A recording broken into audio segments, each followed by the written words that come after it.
इसीलिए हम कहते हैं संकल्प क्यों करते हो? पता नहीं शाम तक जीवित रहें कि ना रहें, हमें भरोसा नहीं, तो हम संकल्प क्यों करें? भाई मैं ये करूंगा, ये संकल्प तो वो करे जिसको कल का भरोसा हो। अपने लोग तो ऐसे मृत्यु लोक में है कि अगले सेकंड का भरोसा नहीं। तो ऐसी प्रार्थना करनी चाहिए कि हे प्रभु, यदि आपने मुझे जीवन दिया, सामर्थ्य दिया, समय दिया, तो ऐसी हमारी भावना बन रही कि हम 108 परिक्रमा कर लेंगे। और अगर नहीं समय, नहीं शरीर सामर्थ्य रही, तो हम एक को नहीं करेंगे, तो कोई अपराध नहीं लगेगा। अगर संकल्प ले लिया कि अब 108 करेंगी, तो अब करना चाहिए। फिर देखो, संकल्प पूरा करना चाहिए। तो अभी इस जान तो शरीर में है ही, तो संकल्प के लिए फिर उसी कार्य में लगा जाता है। पर हम सबसे प्रार्थना करते हैं संकल्प ना लिया जाए। कभी कोई अगर नियम लेने की बात हो तो ये जरूर छूट दे दे कि हे प्रभु, यदि हमारा स्वास्थ्य ठीक रहा, हमारा जीवन रहा, तो हम आपके ऐसा कर लेंगे। और अगर नहीं रहा तो आपने कोई संकल्प किया नहीं, तो पाप नहीं लगेगा। ऐसे थोड़ा अपराध बनने की होती है कि 108 की। वो तब होता है जैसे कोई डील करते हैं ना, गोवर्धन महाराज मेरे पुत्र का नौकरी लग जाए, मैं 100 परिक्रमा करूंगी, तब जाके थोड़ा सा ऐसा ज्यादातर होता होगा। ऐसे भक्ति मिले ऐसा तो कम ही होता है। हाँ, तो करना चाहिए, फिर हमें लगता है करना चाहिए। पर अगर समय के पधार गया तो फिर कैसे कर पाएगा? मृत्यु लोक है और मरण धर्मा शरीर है, तो मुझे तो भरोसा 1 मिनट का नहीं है अपने शरीर का कि 1 मिनट ही अगला जिएगा कि नहीं जिएगा। इसीलिए संकल्प विकल्प करने का अधिकार ही नहीं है। पता नहीं शाम तक जिएंगे, क्यों भाई? पक्का है किसी को? अब पता नहीं शाम तक जिएंगे कि नहीं, तो हम क्या संकल्प करें? हमें तो यही कि प्रभु जैसे चलावे वैसे चल रहे। परिक्रमा करवा दिया, परिक्रमा करने बैठे बैठे राधा राधा जप रहे, मांग के खा लिया, भगवान के भरोसे बाबा जी। ऐसे गृहस्थी में अपने धर्म कर्म किए, जब समय मिला तो परिक्रमा कर गए। अच्छा, प्रार्थना करना स्वामी से कोई गलत बात नहीं कि हमारे बच्चे की नौकरी लग जाए, हमारा काम बन जाए, जरूर करो। भगवान से नहीं करोगे तो किससे करोगे? करना चाहिए। पर ये करके कि हमारी कामना पूर्ण कर दो, हम इतना करेंगे, फिर बंधन हो जाएगा। हम इतना क्यों करें? तुम्हारी परिक्रमा करेंगे, हमारा काम पूर्ण। स्वार्थी हो क्या? हमारे पिता हो, हमारे स्वामी हो, हमारी जरूरत है, मांग रहे कि प्रभु हमें एक संतान दे दो, हम आपको कुछ करेंगे। ये हम में बस नहीं, हमारे पास तो जो कुछ दिया हुआ सब आपका है नाथ। स्वाभाविक 108 परिक्रमा लग जाए, कोई बात नहीं। संकल्प मत करो, मांग जरूर लो, तुम्हें मांगना है, और छूट दे दो कि प्रभु यदि उचित हो तो ऐसा करना, अगर उचित ना हो तो प्रभु लाख बार मांगो तो भी पूरा मत करना। ये भक्तों की मांगे होती हैं, ये सत्संगियों की मांगे होती है कि नाथ मेरी आवश्यकता तो है, पर अगर आपको उचित लगे तो आप दे देना, और अगर उचित ना लगे तो मेरे मांगने पर भी आप ना देना। ये जब ये बात बनी रहती है कि जितना नाम जप होना चाहिए उतना नहीं होता, उतना, ये बात तो हमारे में भी है। इतनी पीड़ा तो हमको भी बनी रहती है कि जितना होना चाहिए उतना नहीं होता। इतनी पीड़ा हम अपने गुरुदेव भगवान में भी देखी। एक दिन उन्होंने कहा क्या बताएं, जीवन निकल गया, छक के नाम जपने को नहीं हुआ, रात दिन मंत्र में नाम में लगे गए, रात दिन 10 वर्ष समीप रह के सेवा में रहे। तो देख, बोले क्या बताऊं, पूरी जिंदगी निकल गई, छक के नाम जपले को नहीं मिला। तो भगवत भजन करने वाले में भजन की इतनी भूख बढ़ जाती है कि रात दिन भजन करने पर भी उसको ऐसा अनुभव होता है कि जैसा होना चाहिए वैसा। यही अखंड भजन बनाता है, यही अखंड। पर इस अखंड भजन होते हुए भी रोना आएगा कि प्रभु मुझे भजन करने की रुचि दे दो। यही भजन, असली भजन का ही फल है। भजन करते हुए भजन की इतनी भूख होना कि भगवान से भजन ही मांगना कि प्रभु मुझे भजन करते। अभी वो भजन नहीं होता जैसा प्रेम से होना चाहिए। हर एक महात्मा को, हर एक भजनानंदी को अनुभव होगा, और ये अगर हुआ तो भजन अखंड होने लगेगा। क्योंकि हम जिसकी पीड़ा महसूस करते हैं उसको हम भूलना कैसे बर्दाश्त कर पाएंगे? तभी वो अखंड स्मृति कर पाता है। और जो संतुष्ट हो जाता है भजन में, वो भजनानंदी नहीं होता। जो भजन में असंतुष्ट और भोगों में संतुष्ट रहता है वही भजनानंदी कहा जाता है। अपनी बात कहते हैं, मुझे तो गुरुदेव ने संभाला, नहीं तो साधन भजन हो रहा था, पर वो अहंकार जनित था। जब गुरुदेव ने कृपा करी तो हमारे अहंकार को चकनाचूर हुआ। तब ये बात समझ में आई कि गुरु कृपा से मोक्ष मूलम गुरु कृपा। गुरुदेव भगवान साक्षात करुणा में प्रियालाल के स्वरूप हैं। वो जब कृपा करते हैं तो अहंकार नष्ट हो जाता है, और अहंकार नष्ट होते ही दैन्यता आ जाती है। और प्रियालाल को दैन्यता बहुत प्रिय है, और वो दैन्यता कृपा से ही आएगी, और गुरु के चरणों में आसक्त रहो। देखो, हम आपको गुरु महिमा की एक बात बता दें, जब हम कोरा कागज होकर गुरुदेव के चरणों में समर्पित होते हैं, तभी हमारी हृदय में लिखा पढ़ी सही होती है। हम लोग क्या होते हैं, पूरा कागज रंगे हुए पहुंचते हैं और अपनी बुद्धि लड़ाते हैं गुरुजनों पर, इसीलिए हमारा काम बन नहीं पाता। यदि हम बच्चा बन के गुरु के चरणों में जाएं, जैसा बोले वो वैसा करने लगे, तो गुरु को भी पता नहीं चलेगा, ऐसे शिष्य की उन्नति हो जाएगी अध्यात्म की, क्योंकि उसने उनको भगवान माना है। देखो, एक हम प्रसंग कई बार सुना चुके हैं, एक उड़िया बाबा ने सुनाया था प्रसंग कि एक बंगाल के भगत के मन में आया कि मैं गुरु बनाऊं।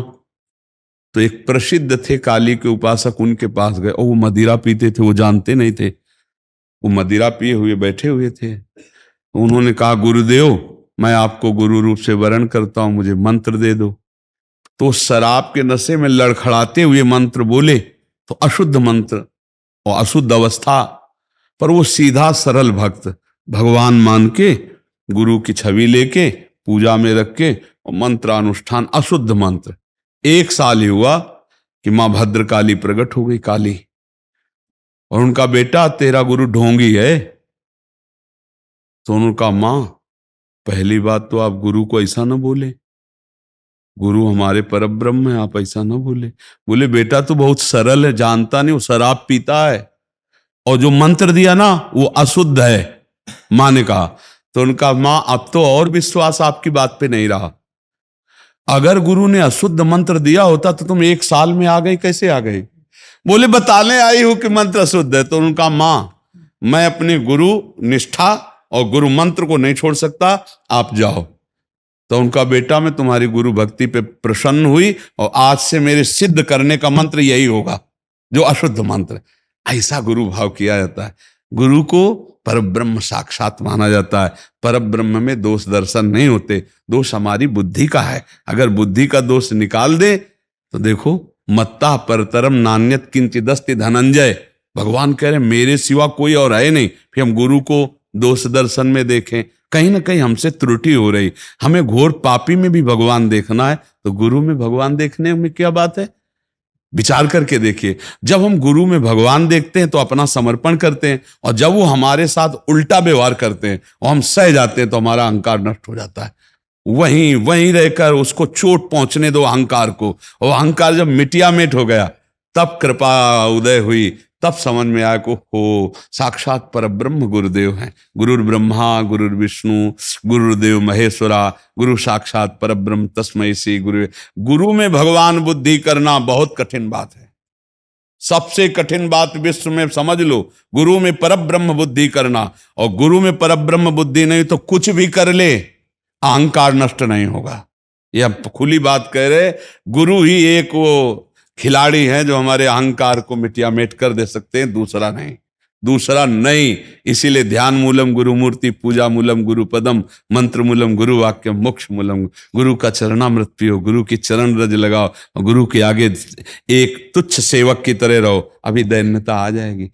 अगर गुरु में दोष दर्शन होने लगे तो हट जाना चाहिए, और दूर से उनको परब्रह्म मान के बिना निंदा किए उनके द्वारा बताई हुई उपासना में रत हो जाए तो उसका परम कल्याण हो जाएगा। दूसरा गुरु बनाने की जरूरत नहीं है।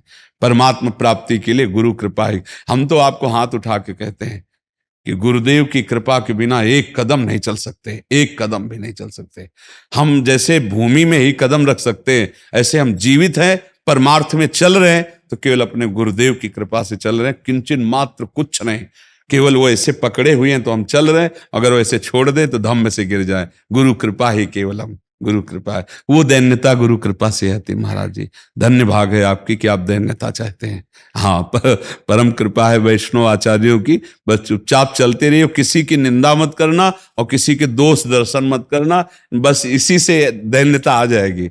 और दैन्यता में रोना आता है, जैसे अब आपका दैन्यता में रोना आता है कि मुझ जैसे अधम पर इतनी कृपा श्री कृष्ण की, महाप्रभु की, गुरु की, तो वो हृदय निर्मल होता चला जाता है। जब रुदन होता है ना प्रभु के, उसमें इससे ज्यादा और किसी तीर्थ में नहीं पवित्रता है जितनी रुदन में पवित्रता है। हाँ, रुदु सुश्रम राजन कृष्ण दर्शन लालसा, जब अपने प्यारे प्रभु के लिए रोना आता है तो हृदय निर्मल, तार तार निर्मल हो जाता है। और कबीरदास जी कहते हैं कि बिन रोए किन पाइया प्रेम प्यारा मीत, कबीरा हंसना छोड़ दे रोने से कर प्रीत, बिन रोए किन पाइया प्रेम प्यारा मीत। पर भगवान की 3 प्रकार की लीला है, एक है सृजन और एक है पालन और एक है संहार, और तीनों लीलाएं होंगी, पक्का होंगी। जैसे सृजन जरूरी है, पालन जरूरी है, ऐसे विनाश भी जरूरी है। तो देखो, इस शरीर को कहा गया विनाशी और इस लोक को कहा गया मृत्यु लोक। तो भाई देखो, जो जन्मा है उसका शरीर छूटेगा, जो हमने कर्म किए उसके अनुसार हमें भोग मिलेंगे। अब हम भगवान से भजन के बल से, उनके प्रार्थना के बल से हमको क्षमा याचना करवा सकते हैं।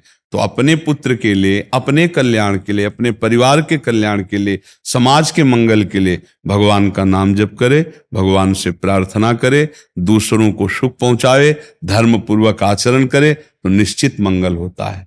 हाँ, बहुत अच्छा है। देखो, यशोदा मैया स्वयं भगवान लाला के रूप में आयला तो गौ की पूंछ से झाड़ना और ब्राह्मणों को बुलाकर स्वस्ति वाचन कराना, दान देना, मेरा लाला कन्हैया सुरक्षित रहे। क्योंकि बड़े बड़े आक्रमण हुए ना, पूतना है, तृणावर्त, अघासुर, बकासुर, तो मैया घबरा जाती थी कि दुनिया की बलाएं हमारे लाले के पीछे काहे पड़ी। और अच्छा, माँ को अपने पुत्र का महान स्वरूप दिखाने पर भी दिखता ले, क्योंकि माँ है ना, उनको तो लगता है मेरा लाला है, तो बार बार वो परेशान हो जाती थी। और स्वयं भगवान की रक्षा के लिए भगवान के नाम का प्रयोग किया, केशव भगवान बाजुओं की रक्षा करे, ऐसे करे, ऐसे। तो हमें लगता है भगवान का नाम जप और धर्माचरण, दूसरों को सुख पहुंचाना, और इसका फल मेरा पुत्र सुरक्षित रहे, मेरे पुत्र की बुद्धि शुद्ध हो, मेरे पुत्र को कभी विपत्ति न हो। तो ये देखो, माँ में बहुत बड़ी सामर्थ्य है। अगर माँ तपस्या और पूर्वक अपने पुत्र को चाहे तो अजर अमर बना सकती है। मंदालसा माँ ने यही कहा था, मेरे गर्भ में जो जीव आएगा उसे भगवान से मिला के रखूंगी, उसे भगवत प्राप्ति, और ऐसा ही किया। देखो, गांधारी जी ने जे भी सुना कि धृतराष्ट्र हमारे पति होने वाले वो अंधे हैं, तो पट्टी बांध ली।